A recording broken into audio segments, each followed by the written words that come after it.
কোথায় যাচ্ছি, টোটোতে বসে আছি। তো সবটা শোনা যাবে না, আমি হেডফোন আনতে ভুলে গেছি। তো সব দরকার মানে এখন নতুন নতুন না, সব ভুলে যাচ্ছি আস্তে আস্তে, সব পরে ঠিক হয়ে যাবে। তো এখন আমরা টোটোতে আছি, সবাই ফ্যামিলির সাথে আমরা যাচ্ছি। আর সরকার মন্দির নিয়ে কিছু বলছি না, কারণ যাইনি, গিয়ে দেখে কেমন লাগে। তো বেশ এক্সাইটেড লাগছে, যাই ঘুরে আসি কেমন লাগছে। মন্দিরে যাবার পথে পুকুরটার জলের রং দেখে তো আমি ফিদাই হয়ে যাচ্ছিলাম, এত সুন্দর লাগছিল দেখতে।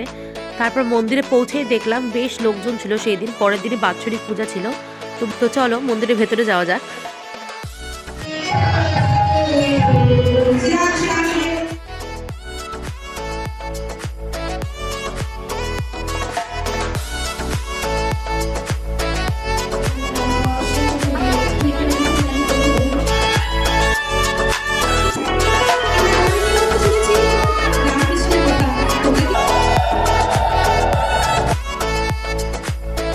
বাৎসরিক পুজো উপলক্ষে সেদিন মন্দিরে কীর্তন হচ্ছিল, আর আমরা সেই কীর্তন দেখেই আমরা চলে গেছিলাম প্রসাদ নিতে। প্রসাদ নিয়ে এসে দেখো এই ভিউটা এত সুন্দর লাগছে, কি অপূর্ব দৃশ্য। খেয়ে আসলাম, তোমাদের দেখলাম, বেশ ভালো লাগলো। মন্দিরটাতে অনেক রকম ঠাকুর, মানে জগন্নাথ, বলরাম, সাথে গোপাল, হ্যাঁ গোপাল, শিব। তারপর একটা শালগ্রাম ছিলাম, ঠাকুর দেখলাম, বুঝতে পারলাম না ঠাকুরটা কি।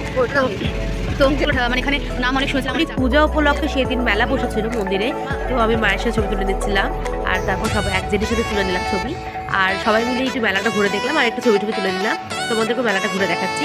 মেলাটাতে বেশ ভালো দোকান টোকান বসেছিল, আকর্ষণ খাবারের দোকান বসেছিল। তো আমরাও একটু মেলাটা ঘুরে নিলাম। মেলা ঘুরে টোটো ধরে আমরা সবাই মিলে বাড়ি চলে আসলাম গল্প করতে করতে।